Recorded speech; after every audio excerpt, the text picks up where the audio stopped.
Assalamualaikum warahmatullahi wabarakatuh. A'udzu billahi minasyaitonir rajim. Bismillahirrahmanirrahim. Alhamdulillahi rabbil alamin wassalatu wassalamu ala asyrafil anbiya'i wal mursalin sayyidina Muhammadin wa ala alihi wa sahbihi ajma'in. Subhanaka la ilma lana illa ma 'allamtana innaka antal alimul hakim wa la hawla wa la quwwata illa billahil aliyyil azim. Rabbi shrah li sadri wa yassir li amri wahlul 'uqdatam min lisani yafqahu qawli wasaddid lisani wahdi qalbi bihaqqi nabiyyika Muhammad sallallahu alaihi wasallam. Allahumma aghlina bil ilmi wa zayyinna bil hilmi wa akrimna bit taqwa wa jammilna bil afiyah. Nawayna at-ta'alluma wat ta'lim wat tadhakkura wat tadhkir wan naf'a wal intifa' wal ifadata wal istifadah والحث على التمسك بكتاب الله وسنة رسوله صلى الله عليه وسلم ودعاء إلى الهدى والدلالة على الخير ابتغاء وجه الله مرضاته وقربه وثوابه سبحانه وتعالى آمين يا رب العالمين. Kitab Penawar Bagi Hati, muka surat 71, baris yang ke-7, yang ke-6 daripada atas. Qala al-musannifu rahimahullahu ta'ala wa nafa'ana Allahu bi'ulumihi wa bi'ulumikum wa bi'ulumi masyayikhina fid darain amin ya rabbal alamin. Kata pengarang Asy-Syaikh Abdul Qadir bin Abdul Muttalib Al-Mandili Al-Indonesi rahimahullahu ta'ala, dan bahwasanya faedah bagi harap itu gemar pada menuntut akan yang diharapnya, dan faedah bagi takut itu gemar pada lari daripada yang takut itu, ila akhirih. Ini sambung lagi dalam bab terakhir berkaitan dengan khauf, iaitu takut kepada Allah Subhanahu wa taala. Sambung katanya, dan bahwasanya faedah bagi harap itu, dia sedang bahas berkaitan dengan dulu khauf dengan raja. Khauf tu takut kepada Allah Subhanahu wa taala.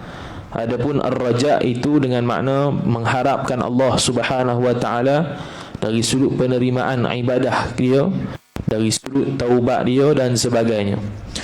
Maka dia dah bahas dah dulu berkaitan dengan kalau seseorang itu berbuat maksiat, maka hendaklah takut lebih banyak sedikit lebih daripada harap, supaya dia dapat bertaubat. Kalau berharap dia lebih daripada takut ketika dia buat maksiat, maka dia tidak membawa kepada bertaubat kepada Allah Subhanahu wa taala. Begitu juga kalau dia terlalu takut, melampau daripada batas, takut sangat, maka itu pun tidak akan membawa kepada dia bertaubat kepada Allah, kerana akan membawa kepada putus asa. Dia berasa dia akan masuk neraka dah, dia pun malah bertaubat, dia pun tak bertaubat. Itu ketika orang yang buat dosa. Yang keduanya ialah orang yang taat kepada Allah Subhanahu wa taala. Maka orang yang taat kepada Allah itu perlu seimbangkan antara khauf dan raja. Disebut dulu perlu seimbangkan antara takut dan harap, supaya dia tidak berasa kalau dia mengharap lebih daripada takut, maka seolah-olah dia akan buat perbuatan taat dia tu dalam keadaan sombong, dalam keadaan riak, dalam keadaan ujub, kerana dia rasa confirm dengan amalan itu akan masuk syurga. Wal'iyadu billah. Kemudian yang terakhirnya, ketika mana dia tu sakaratul maut, dia hampir nak mati. Bila hampir nak mati, maka para ulama menyebutkan ketika itu orang yang mati tersebut perlu lebihkan raja berbanding khauf. Perlulah dia itu lebih daripada mengharap, daripada takut, kerana takut ketika itu sudah tidak ada lagi faedah. Yang naknya ialah kita sentiasa mengharap kepada Allah Subhanahu wa taala bahwasanya dia akan mati dalam keadaan husnul khatimah, dan sakit yang dia alami ketika itu, ketika hendak mati, ialah tidaklah sesakit seperti mana orang yang kafir dan orang yang fasik yang mati. Maka kemudian disambung katanya, dan bahwasanya faedah bagi harap itu, faedah bagi harap ar-raja itu gemar pada menuntut akan yang diharapnya, yang diharap seorang. Faedah daripada kita harap tu ialah kita dapat beri galakan ataupun menggemarkan diri kita ni untuk mendapatkan apa yang diharapkan. Kalau kita mengharapkan mendapat keampunan Allah, maka kita akan buat sesuatu yang yang akan dapat mencapai keampunan Allah.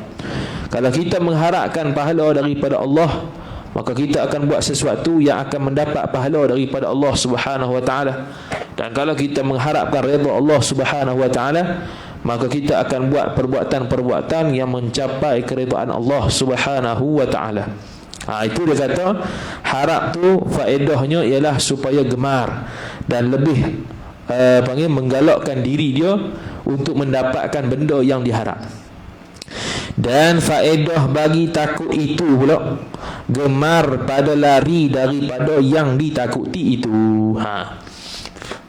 Kalau dia takut pula, faedah takut apa dia? Iaitu supaya dia gemar, dia galakkan diri dia untuk lari daripada benda yang ditakut tu. Apa benda yang ditakut? Kalau benda tersebut dia faham dan dia tahu, kalau berzina contohnya wal-iyadu billah, ataupun mencuri, ataupun buat dosa-dosa besar, maka ada akibat dia, iaitu masuk neraka Allah Subhanahu wa taala. Maka dia akan lari daripada dia akan dijatuhkan ke dalam neraka Allah Subhanahu wa taala. Kalau dengan sebab buat maksiat itu menyebabkan dia jauh daripada Allah, maka dia akan lari.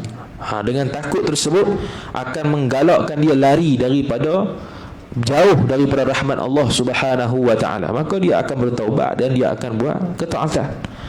Itu faedah takut kepada Allah Subhanahu wa taala. Dia akan gemar ataupun dia akan lebih menggalakkan diri dia untuk lari daripada benda yang ditakuti itu. Dan barang siapa harap ia barang siapa akan suatu, niscaya menuntut ia seorang akan suatu. Ni kaedah. Siapa yang mengharapkan sesuatu, pasti dia akan tuntut. Kalau seseorang itu mengharapkan adanya ilmu bagi dia, pasti dia akan belajar. Kalau bagi dia tu dia mengharapkan untuk panjang umur, maka pasti dia akan beramal dan juga menjaga kesihatan dia. Kalau seseorang tu mengharap mendapatkan keridhaan Allah Subhanahu wa taala, pasti dia tidak akan bermaksiat kepada Allah Subhanahu wa taala. Itu dia panggil lazim malzum, menjadi kelaziman. Kalau orang mengharapkan sesuatu, pasti dia akan pergi kepada benda yang diharap tu. Kalau dia mengharapkan sesuatu tanpa ada usaha daripada dia untuk dia pergi kepada tempat ataupun benda yang diharap, maka tu dia panggil sebagai at-tamanni, bercita-cita, berangan-angan. Angan-angan kosong salah satu daripada sifat yang mazmumah, yang tidak elok dalam Islam kita. Kemudian dia kata, dan barang siapa takut akan suatu, niscaya lari ia seorang daripada suatu. Ini kaedah bagi orang takut pula. Suatu kalau benda tu dia takut, maka dia akan lari. Budak kecil kalau takut ular, dia akan lari pada ular. Orang dewasa kalau takut daripada penjara, maka dia tidak akan buat perkara-perkara yang boleh menyebabkan dia dipenjarakan. Itu dia panggil takut. Kalau dia takut kepada Allah Subhanahu wa taala, maka dia tidak akan melanggar perintah Allah Subhanahu wa taala. Dia akan sentiasa buat taat kepada Allah Subhanahu wa taala. Dan sekurang-kurang pangkat takut itu barang yang menyebabkan ia seorang akan meninggalkan dosa. Ni sekurang-kurang takut. Sekurang-kurang takut ni ialah benda yang menyebabkan ia barang menyebabkan akan meninggalkan dosa dan akan berpaling daripada dunia. Tu sekurang-kurang takut. Takut kepada Allah Ta'ala ni menyebabkan dia tinggal dosa. Takut dia kepada Allah Ta'ala sehingga akan menyebabkan dia berpaling daripada dunia. Berpaling daripada dunia dengan makna tidak mengejar dunia. Bukannya berpaling dengan makna tak ambil dunia langsung, tak kerja dah, tak pakai pakaian cantik dan sebagainya. Bukan. Dengan makna dia tidak terlalu terkejar-kejar terhadap perkara dunia, kerana apa yang Allah Subhanahu wa taala berikan di atas dunia ni sudah mencukupi untuk dia. Kemudian tu sekurang-kurang takut. Ini dia panggil takut apa ni? Ini dia panggil takut khawas. takut tahap yang sederhana. Tahap yang paling rendah takut syirik. Takut kepada Allah, nisbah takut mensyirikkan Allah. Dia masih lagi mencuri, dia masih lagi berzina, dia masih lagi buat perbuatan dosa, dia tidak sembahyang, dia tidak puasa, tetapi dari sudut syirikkan Allah dia takut. Tu dia panggil takut paling bawah, orang awam lah. Yang kedua, hak tu meninggalkan segala dosa dan membuatkan segala perkara yang wajib. Hak tu takut yang nombor 2, tengah sikit. Takut yang paling atas sekali ialah dia tidak takut selain daripada Allah Subhanahu wa taala. Dengan kewujudan Allah Subhanahu wa taala, dia merasakan kebesaran Allah Subhanahu wa taala, dia takut dalam hati dia. Tidak ada benda dalam hati dia yang dia takut selain daripada Allah Subhanahu wa taala. Dia tak takut kepada neraka, dia tidak takut kepada azab, dia takut hanya kepada Allah. Hatta kalau ditakdirkan Allah Ta'ala mengazab dia di neraka pun, dia tak ada masalah, sebab dia hanya takut kepada Allah Subhanahu wa ta'ala. Itu takwa yang paling tinggi. Kemudian kata musannif rahimahullahu ta'ala, dan barang yang tiada mensebabkan akan yang demikian itu, maka ia perkhabaran hati, bukannya takut. Dan barang yang tiada mensebabkan akan yang demikian itu, demikian meninggalkan dosa dan berpaling daripada dunia. Kalaulah benda tersebut kita takut, tapi tak membawa kepada kita tinggal dosa, tak membawa kepada kita paling daripada dunia, maka ia barang tu ialah perkhabaran hati. Dia panggil apa? Hadithun nafsi, ataupun dia panggil sebagai monolog dalaman. Benda yang lalu dan terlintas dalam hati saja, bukan takut. Itu bukan hasil daripada takut. Kalau kita takut sesuatu tetapi tidak mensebabkan kita jauh daripada dosa, tidak mensebabkan kita berpaling daripada dunia, maka hak tu bukan takut, itu dia panggil perkhabaran hati. Hati sahaja yang mengkhabarkan dan menakut-nakutkan kita, padahal itu bukan takut yang sebenar. Kerana takut tersebut tidak membawa kepada kita jauh daripada maksiat dan tidak membawa kepada kita berpaling daripada kesibukan dunia. Tu maka sekarang menyebutlah hamba akan bahkan bermula takut itu, apabila sempurna ia takut, niscaya mensebabkan ia takut yang sempurna akan zuhud daripada dunia. Ni kesan daripada takut. Kesan daripada takut kepada Allah, dia akan menyebabkan satu sifat mahmudah, sifat yang terpuji yang lain, iaitu zuhud daripada dunia. Zuhud daripada dunia bukan bermakna dia tidak ambil dunia langsung, tak. Dia ambil dunia, cuma dunia dia tidak letak dalam hati. Orang zuhud ni lebih tinggi darjat dia di sisi Allah Subhanahu wa ta'ala berbanding orang yang warak. Orang yang warak dia buat benda wajib, orang yang warak dia tinggalkan maksiat haram, dan orang yang warak dia meninggalkan syubhat. Itu orang warak. Tetapi dari sudut harus dia bantai belaka. Tu orang warak. Kalau zuhud pula, dia meninggalkan benda yang haram, dia membuat segala perkara wajib, dia meninggalkan syubhat, dan dia mengambil halal, benda yang harus sekadarnya sahaja. Tidak ambil lebih daripada kadar yang dia perlukan. Kalau nasi itu dia makan sepinggan, cukup sepinggan lah sehari tu. Dia tak makan dah 2-3 pinggan. Tu zuhud. Kalau tidur dia tu cukup 4 jam, 5 jam lah dia tidur. Dia tidak tidur lebih daripada tu. Kalau lepas daripada tu, lebih daripada 5 jam tu, dia nak ibadat pada Allah Ta'ala pula. Kalau dia tu minum sekadar 8 gelas, cukup 8 gelas lah, dia tidak lebih dan tidak kurang. Tu orang yang zuhud. Dia ambil benda yang harus sekadarnya sahaja. Kalau dia tidak bercakap, kalau dia tidak dengan percakapan dia itu tidak memberi manfaat kepada orang lain, dia diam, dia tidak cakap. Dia hanya bercakap tentang perkara yang ada manfaat dan benda yang berhajat sahaja. Selain daripada benda yang berhajat, selain daripada benda yang tidak bermanfaat, dia tidak cakap. Kerana setiap ungkapan percakapan kita akan dihisab oleh Allah Subhanahu wa ta'ala. Itu orang zuhud. Sehingga kan dalam kitab fiqh, dalam kitab Bushral Karim, pemilihan tu imam ada beberapa belah, lebih kurang 17 kriteria. Antara salah satu daripada ciri-ciri imam yang perlu diutamakan ialah imam tu zuhud. Lebih diutamakan berbanding imam tu warak. Jadi zuhud lebih tinggi kedudukan di sisi Allah Subhanahu wa taala berbanding orang tersebut warang. Kemudian dia pun sebutlah, maka sekarang menyebutlah hamba akan zuhud dan maknanya makna zuhud. Kitab yang ketiga, wallahu a'lam. Habis. Bab yang ketiga pada menyatakan zuhud. Ketahui olehmu bahwasanya zuhud itu benci akan dunia dan berpaling daripada dunia. Itu takrif zuhud yang pertama. Benci akan dunia. Apa? Bila orang nak beri dunia tu, dia tak suka mana. Dia tak menuntut mana, dia tak suka mana. Gitulah sifat dia. Kalau ada kaitan dengan bab dunia gak, dia slow. Tapi kalau bab berkaitan akhirat, laju. Tu dia. Tak ingat dah ada seorang tok guru tu. Tak ingat dah nama. Ada seorang pemandu tu, bila pandu dia bawa tok guru ni. Bila cerita bab akhirat, semangat. Cerita bab akhirat, pumpang, semangat tok guru tu. Tapi bila pemandu tersebut, driver tu, dia bincang saja bab dunia, kawan tu tidur. Tok guru tu tidur. Bincang akhirat balik, segar balik. Bincang bab dunia, tidur semula. Dia tak semangat. Jadi tak semangat bincang bab dunia, semangat bincang bab akhirat. Tu orang yang tak suka terhadap perkara-perkara yang berkaitan dengan dunia.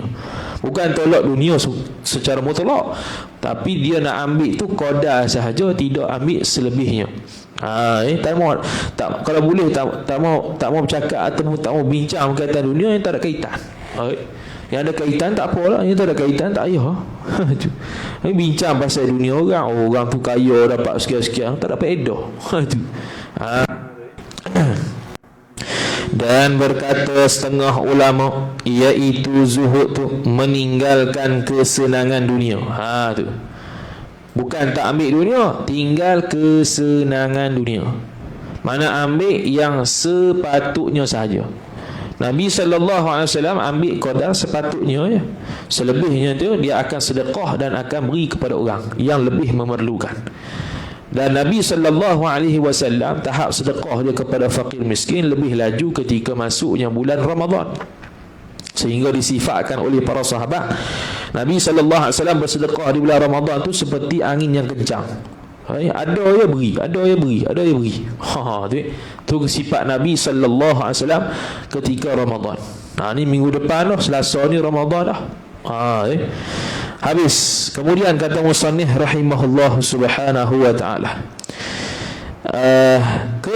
kerana menuntut akan kesenangan akhirat. Dia tinggal kesenangan dunia kerana nak tuntut kesenangan akhirat. Macam mana tuntut kesenangan akhirat kat dunia? Beramal soleh tu ya. Dia bercucuk tanah di dunia lagi. Semayang banyak, baca Quran banyak, zikir banyak. Cuma semua tu mestilah berdasarkan ilmu.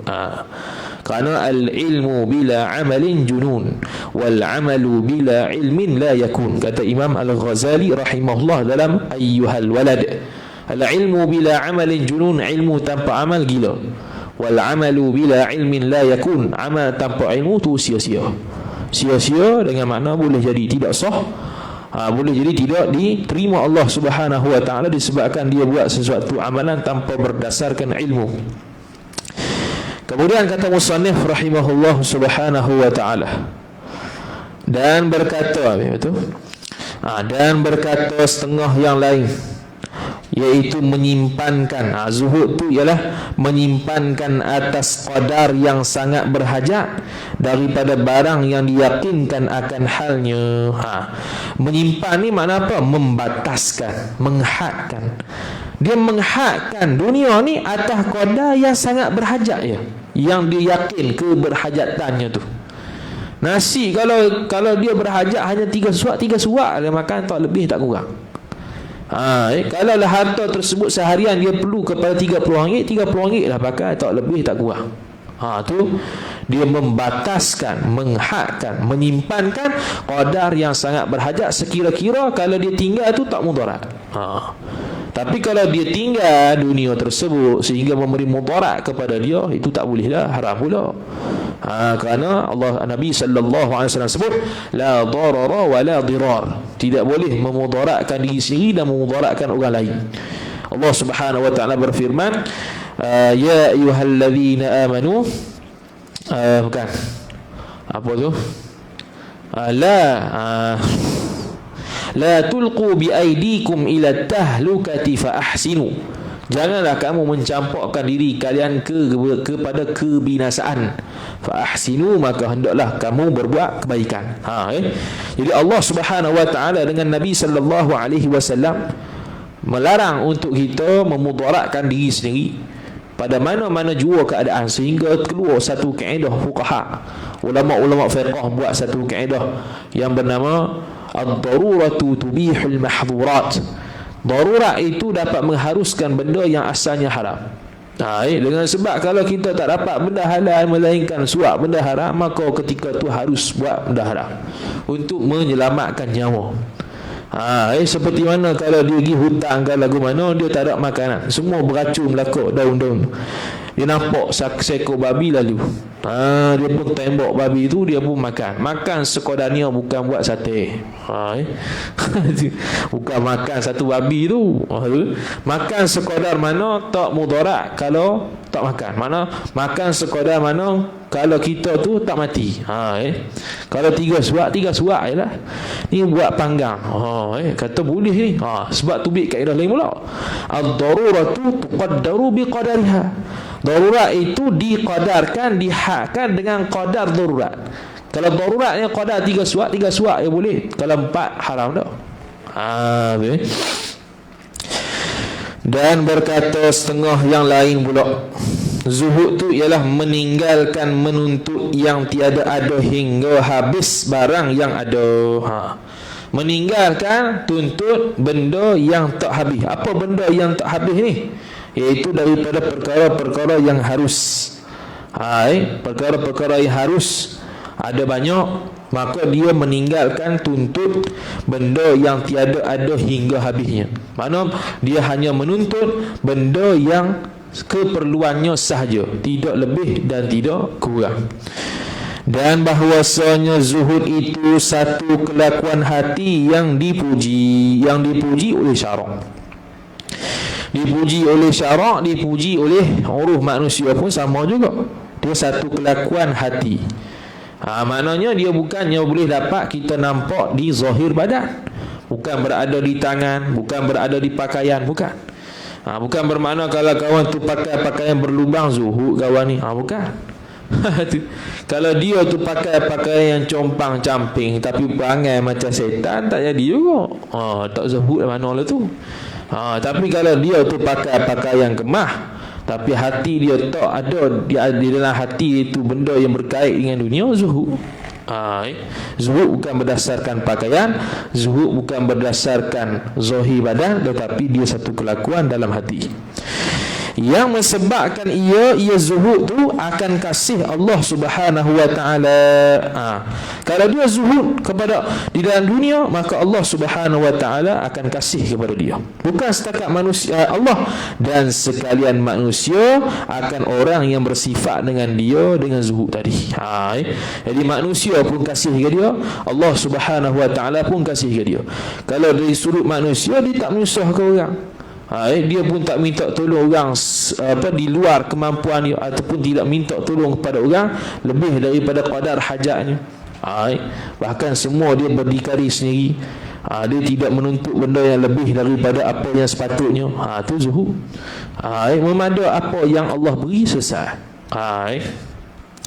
Kerana sabda Nabi sallallahu alaihi wasallam, hadis riwayat Tirmizi, wa hassanahu, dan Imam Tirmizi menghasankan, mengatakan hadis ni tak ada hasan, wal hakimu wa sahahahu, dari riwayat Hakim dan Imam Hakim mensahihkan hadis ni. Dia kata izhad fid dunya. Ni hadis dalam Al-Arba'in An-Nawawiyah juga. Imam Nawawi rahimahullah memuatkan dia dalam kitab Al-Arba'in An-Nawawiyah. Izhad fid dunya yuhibbuka Allah, wazhad fima fi aidin nasi yuhibbukan nas. Arti sabda Nabi sallallahu alaihi wasallam, zuhudlah olehmu pada dunia niscaya kasih akan dikau oleh Allah Ta'ala, dan zuhudlah olehmu pada barang yang di tangan manusia daripada dunia, hartanya, pangkatnya. Niscaya kasih akan dikau oleh manusia. Dia tak terlalu kerja benda yang ada dalam tangan manusia. Apa yang dia dapat, dia syukur, dia tidak minta lebih dan tidak kurang. Dia memada dengan apa yang dia ada. Itulah zuhud. Lesah tu ya. Jadi tak menyusahkan orang. Apatah lagi Allah Subhanahu wa taala, Allah Taala beri sekadarnya, dia pun terima sekadarnya. Dia pun bersyukur sekadarnya, tidak merungut, tidak memarah Allah Subhanahu wa taala berdasarkan takdir yang telah ditetapkan Allah sejak azali, sebab dia rasa cukup.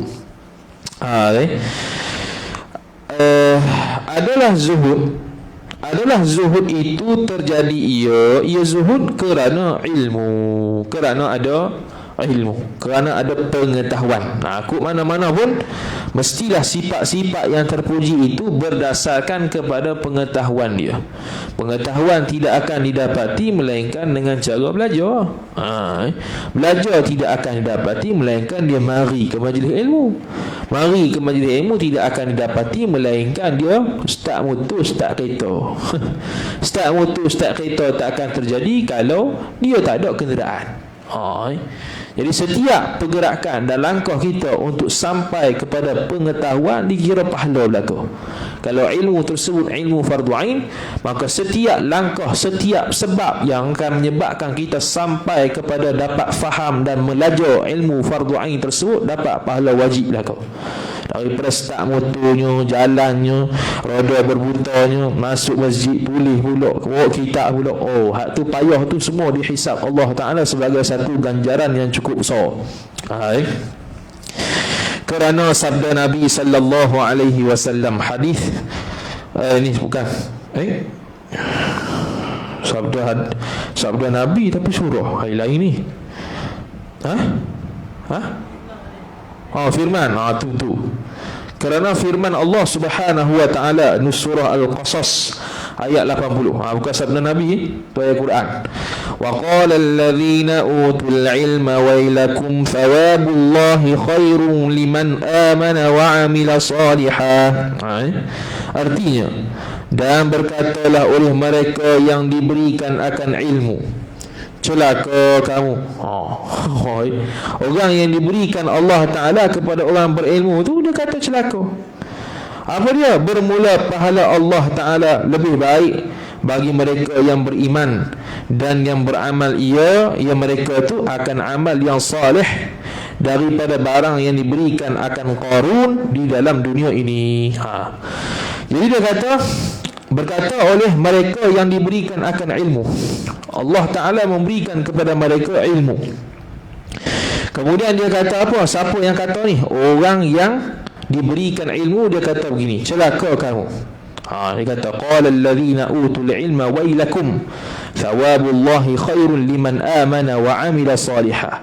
Dia kata bermula pahala Allah Ta'ala lebih baik, pahala yang diberikan Allah Ta'ala lebih baik bagi mereka yang beriman dan yang beramal ia mereka akan amal yang salih. Pahala untuk orang beriman, untuk orang amal yang salih lebih baik daripada barang yang diberikan akan Qarun. Qarun ni orang yang cukup banyak harta, sehingga kan dia ni banyak kunci-kunci untuk peti dia, banyak sangat harta dia. Kita pun istilahkan dengan harta Qarun di dalam dunia ini. Jadi Qarun, orang yang diberikan Allah Ta'ala ilmu, dia melihat Qarun ni dalam keadaan celaka. Sebab apa? Sebab Qarun ni dia tamak kepada dunia, tamak kepada harta dunia yang diberikan Allah Ta'ala, tak berasa cukup dengan pemberian Allah Ta'ala, bahkan ingkar dan kufur pula dengan Allah Subhanahu wa Ta'ala. Maka orang yang diberikan Allah Ta'ala pengetahuan, dia mengatakan celakalah bagi orang yang sebegini. Bahkan pahala Allah Subhanahu wa Ta'ala lebih besar kepada orang beriman dan kepada orang yang beramal salih berbanding dengan orang yang seumpama Qarun. Qarun adalah orang yang kufur dengan Allah Subhanahu wa Ta'ala. Dia masuk ke dalam neraka Allah Subhanahu wa Ta'ala bersama dengan Fir'aun. Jadi sebab tu Syekh kata zuhud itu terjadi berdasarkan ilmu. Tanpa ada ilmu dia tidak akan berlaku zuhud. sebab dia tidak tahu cara macam mana dia nak berzuhud. Semua setiap perbuatan yang baik pasti dengan berdasarkan ilmu. Kemudian kata musannif rahimahullahu ta'ala, telah menerangkan Allah Ta'ala di dalam ayat ini bahawasanya zuhud itu setengah daripada faedah bagi ilmu. Ilmu kita ada, faedahnya kita dapat zuhud. Mana kalau orang yang ada ilmu tapi tak zuhud, masalah.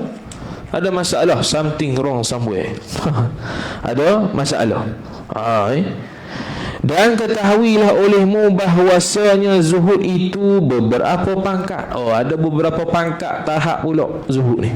Ada tahap rendah, ada tahap sederhana, ada tahap tinggi. Jadi kita tengok kita tahap mana. Pangkat yang pertama, bahawa zuhud ia seorang pada ketika hatinya seorang cenderung kepada dunia, tetapi bersungguh-sungguh ia seorang pada melawan akan hati seorang tersebut.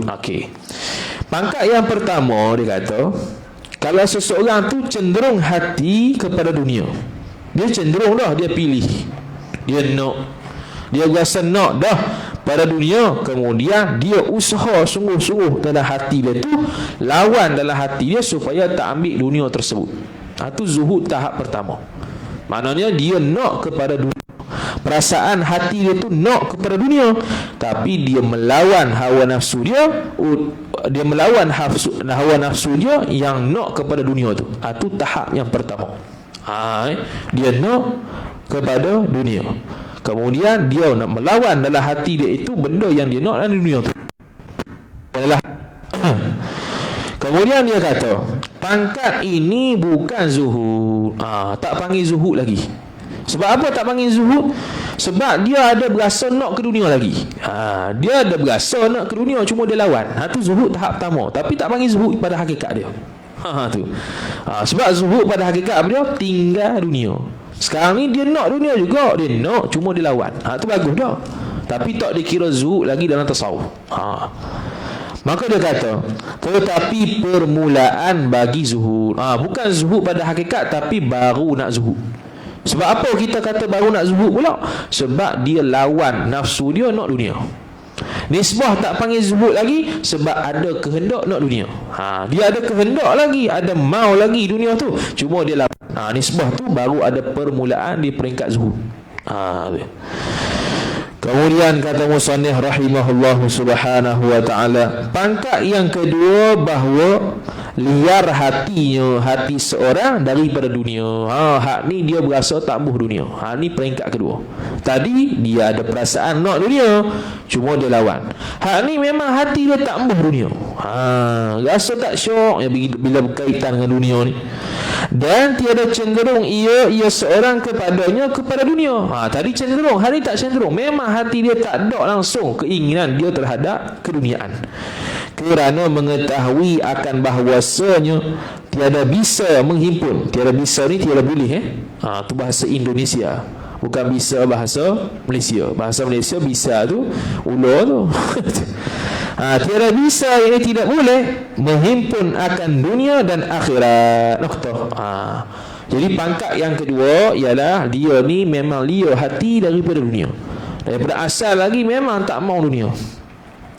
Dan dia tak mau dunia tu pula kerana apa? Kerana dia tahu dunia dan akhirat tak akan boleh himpun sekali. Maka dia tolak dunia, dia nak akhirat saja. Ni pertengahan zuhud.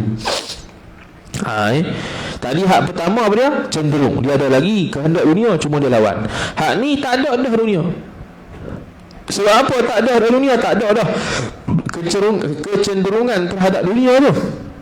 Dia tak ada dah kecenderungan terhadap dunia. Sebab apa? Sebab dia tahu tidak akan boleh berhimpun antara dunia dan akhirat. Dia panggil kaedah ad-diddan la yajtami'an. Benda dua berlawanan tidak akan berhimpun.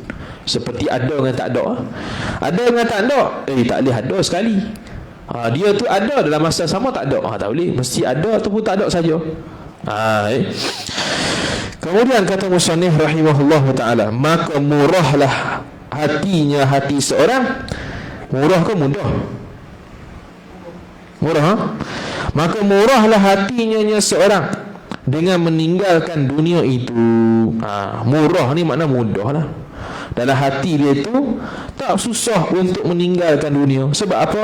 Kerana mengetahui ia seorang akan bahawasanya akhirat itu lebih baik daripada dunia. Seperti mana murahnya hati mereka yang membeli akan permata yang indah dengan apa tu? Dengan RM1 sekalipun. Sebab apa? Dengan RM1 pun dia beri. Murah nak beri, senang nak beri, senang nak beli permata tersebut kerana tahu harga permata tu. Kerana tahu harga permata tu. Jadi orang yang tahu harga dan nilai akhirat lebih daripada dunia, maka dia akan pilih akhirat. Dia akan tinggal dunia, hati dia tak suka terhadap dunia. Sekalipun kasih ia seorang akan wang yang RM1 itu, walaupun dia suka RM1 itu, dia nak, cuma disebabkan ada benda yang lebih mahal, iaitu permata. Permata lebih mahal daripada duit, akhirat lebih mahal daripada dunia, maka dia pilih dunia. Dia pilih permata berbanding duit yang RM1 itu, berbanding dunia. Dan itu zuhud yang lebih rendah. Tu zuhud dah, cuma zuhud dia tahap rendah lagi. Beliau tadi tahap pertama dia cenderung kepada dunia. Dia ada berasa nak ke dunia, cuma dia lawan. Tu permulaan zuhud. Kemudian dia naik peringkat yang seterusnya, hati dia tak ambuh dunia. Sebab dia tahu mana permata, mana yang bukan permata. Akhirat lebih permata daripada dunia. Itu permulaan ataupun tahap yang rendah daripada zuhud. Dan pangkat yang ketiga, bahawa tiada cenderung hati seorang kepada dunia, dan tiada liar daripadanya daripada dunia. Tahap yang ketiga ni, dia nak dunia pun tidak, dia nak lari daripada dunia pun tidak. Ni tahap paling tinggi. Apa ikut mana ni?